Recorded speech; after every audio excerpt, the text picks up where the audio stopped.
2, 3 o'clock, 4 o'clock, rock.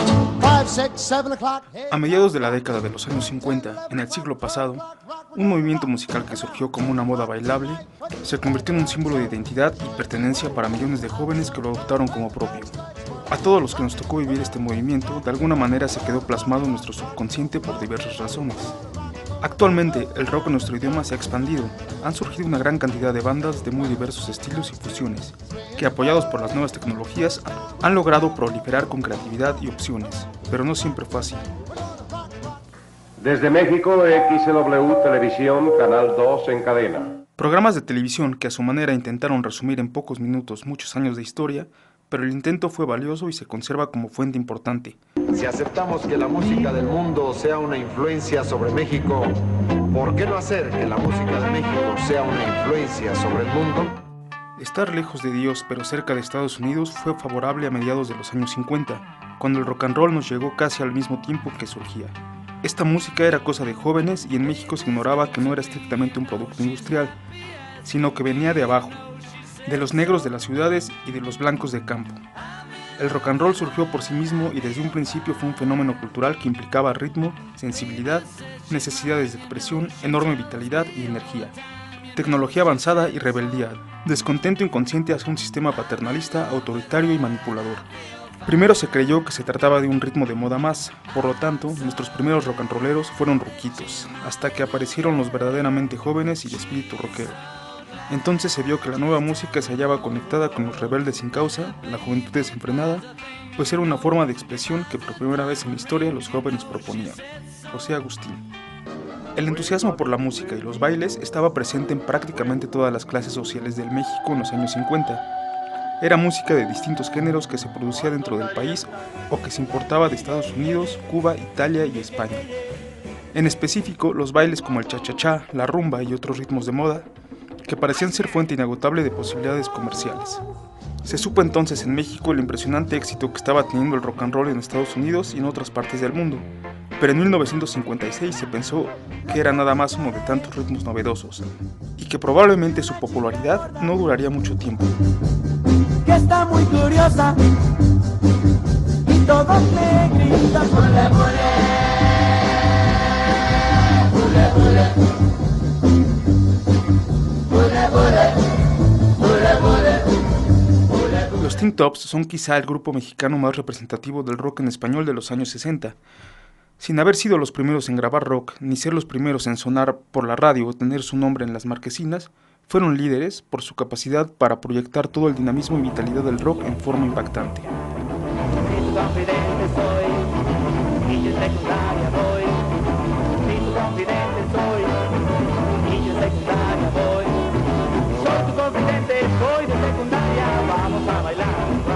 En 1958, bajo el nombre de Pepe y sus Locos del Ritmo, nació el grupo juvenil que detonó el rock and roll en México. Los fundadores, el tecladista Pepe Negrete y el inolvidable cantante Toño de la Villa, invitaron a otros 3 amigos a formar parte del conjunto. Poco después concursaron en el programa televisivo La Hora Internacional del Aficionado, triunfaron y el premio consistió en que participarían, en julio de 1958, en una emisión similar en Nueva York, el Ted Mack Show. Sorprendentemente, estos jóvenes ganaron el segundo lugar. De regreso en México, decidieron dar el paso al profesionalismo, reduciendo el nombre a los Locos del Ritmo. Yo no soy un rebelde sin causa, ni tampoco un desenfrenado. Yo lo único que quiero es bailar rock and roll y que me dejen vacilar sin ton ni son. Que me dejen vacilar sin... La lista de conjuntos que se formaron y fueron lanzados en la popularidad entre 1960 y 1963 es inmensa. Muchos de ellos sobresalieron por su gran calidad o por un estilo distintivo de interpretación. Algunos de ellos solamente tuvieron unos cuantos éxitos y otros se mantuvieron constantemente en las listas de popularidad. Y voy a buscar un amor. ¡Ah, qué bien! Agujetas de color de rosa y un sombrero. Pero más allá de lo que fue un escenario disparejo de producción musical, había mucho rock and roll, twist, ritmos de moda y baladas por doquier. Entre los años 1960 y 1962 surgió un concepto peculiar de establecimiento para escuchar a los grupos de rock and roll en México. El pretexto para los jóvenes beatniks en la época era reunirse a filosofar y escuchar música, aunque esto último era algo secundario. Muchos grupos proyectaron sus carreras a partir de actuar en estos cafés. Los cafés cantantes fueron el primer gran semillero para rock and rolleros. Y tienes una sonrisa contagiosa, pero tu pelo es un desastre universal.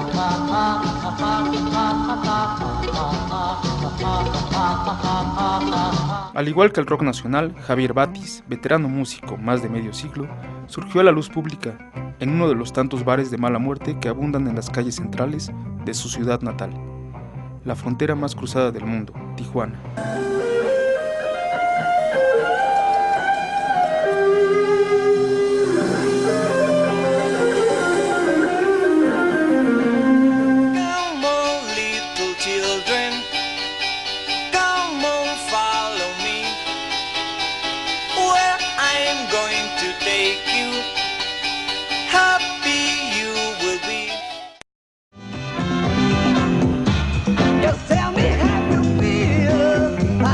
La historia de nuestra música tenía muchas experiencias por vivir, no todas ellas agradables, pero dicen los artistas que de las malas situaciones es de donde la inspiración brota con mayor generosidad. En una década que estuvo plagada de represión, los gobiernos por la fuerza y la sociedad por costumbres se encargaron de refrenar las opresiones musicales casi en toda Latinoamérica y España. En algunos lugares, los atroces dictaduras militares masacraron a sus jóvenes con tal de no ceder a la insurrección, contracultura y petición de libertades. Del otro lado del mundo, el detestable franquismo hacia lo propio y en nuestro país una dictadura disfrazada en manos de los peores presidentes que tengamos en la memoria reciente, que no solo hundieron al país económicamente, sino también reprimieron cualquier expresión juvenil masiva y la limitaron a su exhibición pública. Sin embargo, la música, el rock para ser exactos, no está dispuesta a extinguirse tan fácilmente, aun cuando Frank Sinatra lo hubiera sentenciado dándole tan solo 3 meses de vida a ese nuevo ritmo. Y muchos otros lo hubiesen deseado con fervor, nuestro rock latino encontró la manera de sobrevivir, y además de florecer, ya sea huyendo al norte del río Bravo, encerrado en bodegas, mazmorras o hasta tuberías, inventando nuevos foros, reproduciéndose en periferias y barrios bajos, el glamour del rock and roll y los centros nocturnos había quedado atrás. En la década pasada, ahora era el turno de los hoyos funkis de conquistar las calles. De las mismísimas coladeras fueron expulsados primero los hippies, a quienes siempre se les vio con desprecio por su apariencia, a pesar de su pacifismo. Después aparecieron los urbanos y sus consignas. En otras latitudes fue la protesta la insignia de un canto de esperanza, mientras otros buscaban en la fantasía y en la experimentación electrónica una realidad diferente a la que la vida les imponía. No faltaron los más duros y pesados, que gritaban sus deseos o de plano se evadían en la mitología y el terror, hasta que llegaron los punks, que deprimidos y encarecidos mandaban a todos al demonio. Una época rica, donde el rock perdió la inocencia de los años 60 y la poesía de la psicodelia para dar paso a la denuncia. Una época en donde el rock maduró y alcanzó la mayoría de edad, donde crecer y diversificarse se convirtieron en las razones de su existencia. Nuestra historia continúa. El Festival de Rock y Ruedas en Avándaro, Valle de Bravo, fue sin duda un parteaguas en la historia del rock mexicano, no solo como evento musical, sino por su trascendencia como un fenómeno social con alcance y quizá hasta fines políticos. Avándaro fue la cima de aquel movimiento que buscaba definir un rock original con identidad propia que se conoció como la onda chicana.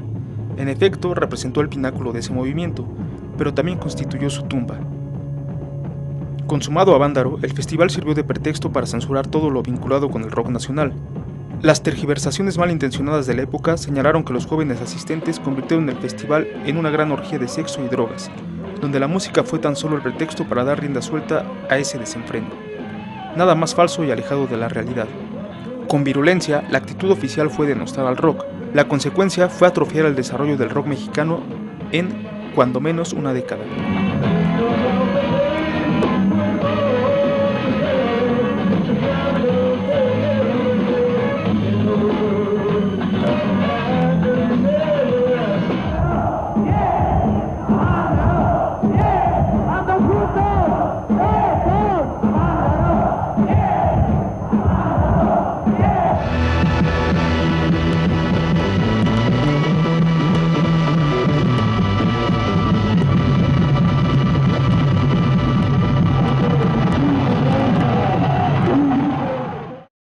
Después de Avándaro, surgió un movimiento underground y semiclandestino de la reprimida comunidad rockera nacional que lucharía por la reivindicación y la reapertura de espacios.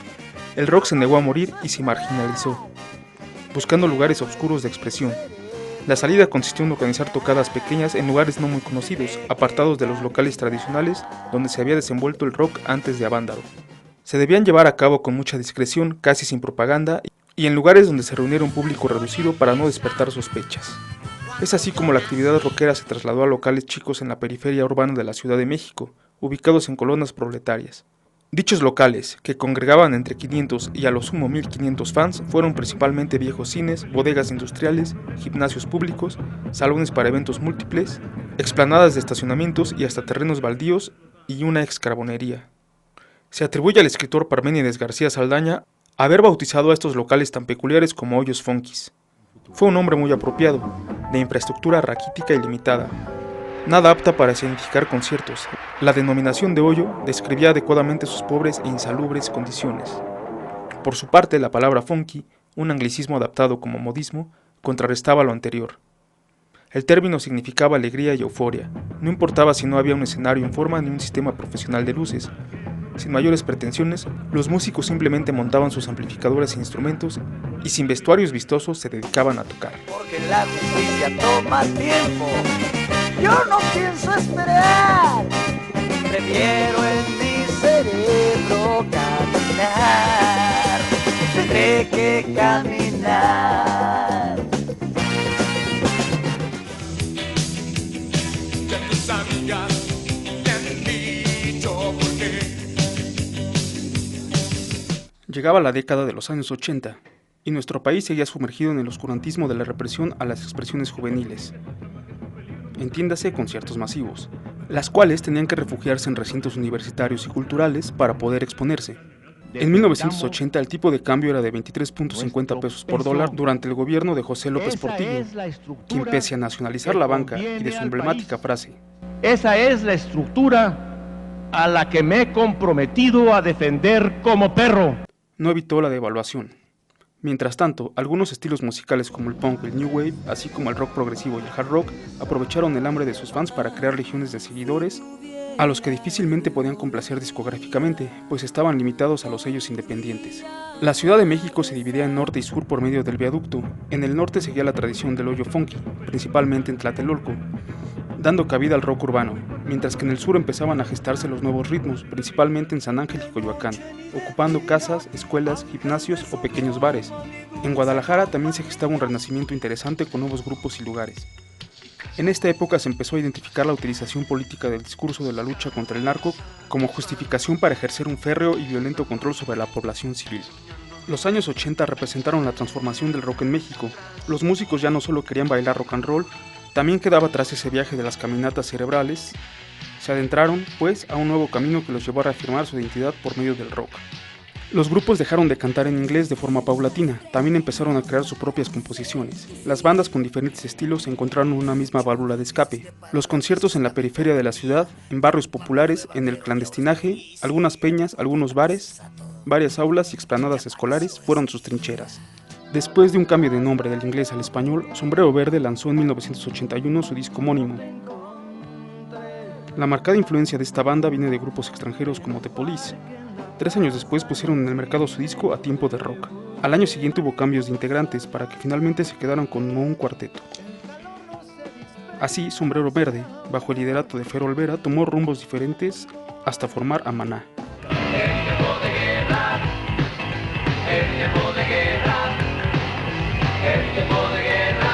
cualquier hoyo es trinchera. 3 antihéroes, Sergio Arau, el Uyuyuy, Francisco Barrios, el Mastuerzo, y Armando Vega Gil, el Cucurrucucú, mezclaron aguacate y rock and roll para darle el origen al guacarrock. Provenientes del hipismo setentero y de la canción de protesta, en tiempos en los que estaba vetado el rock y los espacios políticos o artísticos, decidieron apostar por un rock rudimentario, con letras llenas de jiribilla, dobles sentidos y con una declaración de principios de identidad. En tiempos en los que el nacionalismo ramplón del gobierno nos decía que era ser mexicano y la publicidad, junto con los medios de comunicación, dictaban nuestros comportamientos. El término naco era despectivo para aquello que estuviera fuera de los patrones establecidos, como la guerrilla urbana de las Panteras Negras de los años 60 que declararon que lo negro era bello. Botellita de Jerez hizo lo mismo, en sus propias palabras, todo lo naco es chido. ¡Viva México!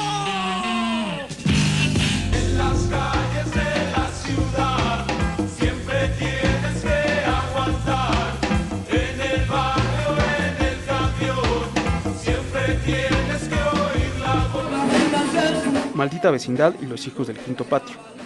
Un grupo muy urbano que retrató a la clase media de la época, aunque ya tenían un camino recorrido, logran sacar su disco homónimo a finales de la década. Los mejores años de esta banda serán los años 90, pero van cimentando un buen número de seguidores fieles y un estilo característico durante la década de los 80. Cecilia Toussaint, a quien muchos han llamado la gran diva del rock mexicano, tiene entre tantos méritos el haber marcado tendencias, el haber podido mirar siempre hacia adelante y sin detenerse, haber sido capaz de atravesar los tiempos y adaptarse con éxito a las posibilidades creativas de cada momento. Ha incursionado en todo lo que ha podido, no ha dejado nada de lado, no ha perdido oportunidad. En esos tiempos, el prototipo de rockero era ni más ni menos que Alex Lora, con sus jeans descolorados, los tenis, la greña sesentera y los acordes del blues. Así que la banda conformada por Saúl Hernández, Alfonso André y Alejandro Markovic estaba, lo menos, fuera del lugar. Tres personajes escuálidos, altos, pálidos, vestidos de negro riguroso y llenos de rímel, brillantina y lápiz labial. Las insólitas imágenes de Aurora tuvo la virtud de romper con los paradigmas de una escena musical estancada en otros tiempos. No cantaban de la terminal del ADO ni de los impuestos, sino de que su mamá no los escuchaba o de safaris imaginarios. Las insólitas imágenes de Aurora no fue una banda adelantada a su época. Más bien, ubicó a la escena local en la temporalidad mundial. Iniciaron una nueva época con retos creativos y escénicos, diferentes a las generaciones que las antecedieron. Fue la semilla creativa que inspiró a grupos como Fobia, Café Tacuba y Santa Sabina. También fue el antecedente directo de Caifanes, y de todo un boom que hizo al rock protagonista de la vida en México a finales de los años 80 y todos los 90.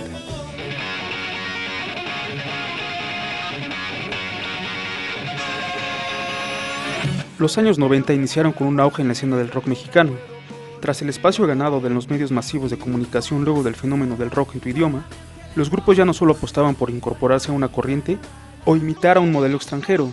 Además, buscaban desarrollar un estilo propio, con propuestas más ambiciosas, más sofisticadas en sus letras y nivel de producción, además de basarse en un marcado eclecticismo musical. En ninguna otra época del rock en México han existido tantos grupos que se resistieron a entrar a una clasificación, sea por la variedad de sus influencias o por el marcado sello personal de su obra. En este ambiente de tenue apertura, impulsado por la presencia de la radio y la televisión, los antiguos hoyos funkis se extinguen y dan paso a espacios donde esta música pierde definitivamente su carácter semiclandestino para ser consumido por las clases medias. Así, hacia 1990 se multiplicaron los conciertos.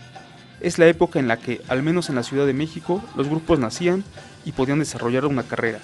Así fuera incipiente en el circuito que formaban Rocotitlán, el Rockstock o el Bulldog, además de decenas de sitios de existencia efímera. Es la época en la que se populariza la denominación antro para referirse a estas discotecas o bares donde se podía escuchar lo más nuevo del rock mexicano. La proliferación de espacios posibilitó la realización de encuentros y concursos. El más famoso fue la Batalla de las Bandas, realizado por Rocotitlán, en el que participaron varios grupos que lograron grabar al menos un disco y obtener distintos grados de éxito comercial.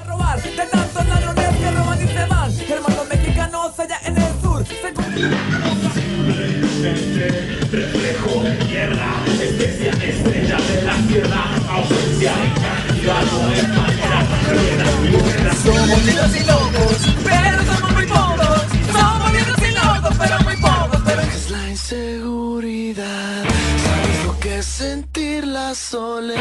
A partir del año 2000, la escena del rock mexicano se ha diversificado, tanto en diferentes propuestas como en público y lugares para hacer conciertos. Sin embargo, las industrias discográficas poco ayudan a su difusión y la piratería acaba con la industria. Las bandas que más reditúan hasta el momento son Café Tacuba, Molotov, Jaguares, El Tri y Maná. Carlos Santana, aunque viene a México por giras, ya es considerado un artista de talla internacional. Es aquí cuando los máximos exponentes del rock alternativo empiezan a hacerse presentes.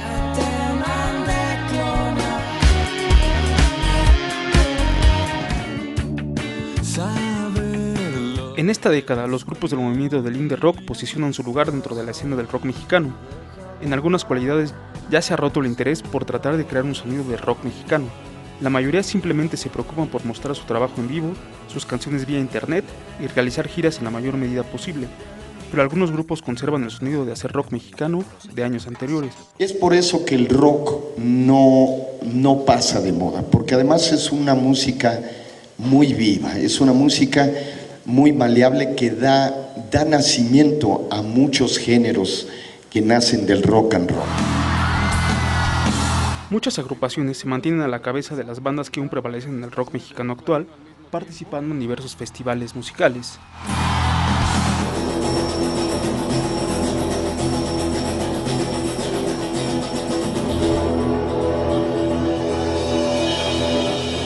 Como un ejemplo, el Vive Latino, que ha sido parte importante de los festivales en México,